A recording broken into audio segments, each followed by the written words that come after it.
প্রতিটা দরজার সাথেই একটি স্কেপ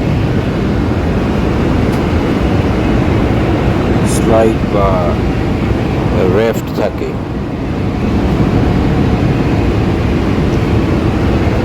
এটা যখন ইমার্জেন্সিতে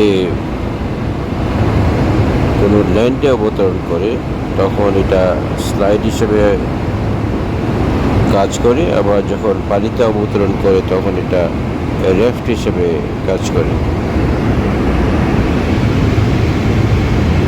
এটা হচ্ছে পিছনের বাম দিকে দরজা। এই যে হ্যান্ডেলটা আছে, হ্যান্ডেলটা দেখছেন যে অল দ্য ওয়ে বাম দিকে নিয়ে এটা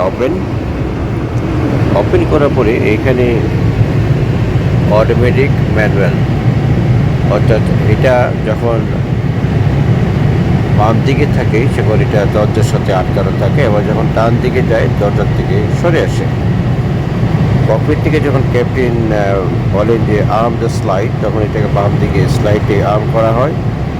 আবার অবতরণের পরে ডিজার্ভ দ্য স্লাইড, মানে ডান দিকে নিলে ডিজার্ভ অন দ্য স্লাইড হয়ে গেল। অর্থাৎ এই শুট বা রেফট যেটা আছে দেখতে পাচ্ছেন, সেটার সঙ্গে আর ডোর মেইন এয়ারফ্রেমের কোনো কানেকশন থাকবে না, এবং এটার খুব প্রেশারে খুলে ভিতরে এটা প্রেশার বোতল আছে। এবার হচ্ছে মনে নাই যে এটার প্রেশারাইজড বোতলটার মধ্যে নাইট্রোজেন বা এয়ার কম্প্রেসড এয়ার থাকে, এখানে থাকে যাবে।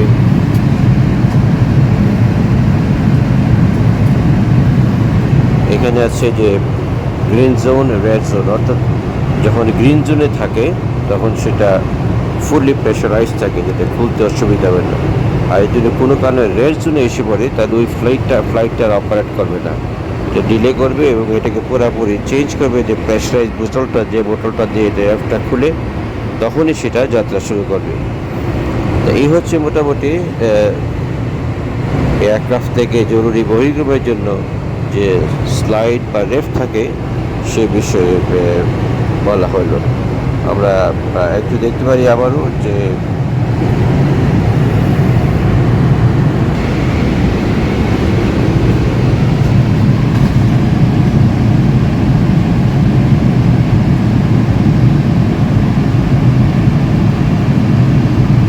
এখানে দেখতে পাচ্ছেন এটা গ্রিন জোনে আছে, মানে এটা ফুললি প্রেশারাইজ বোতল।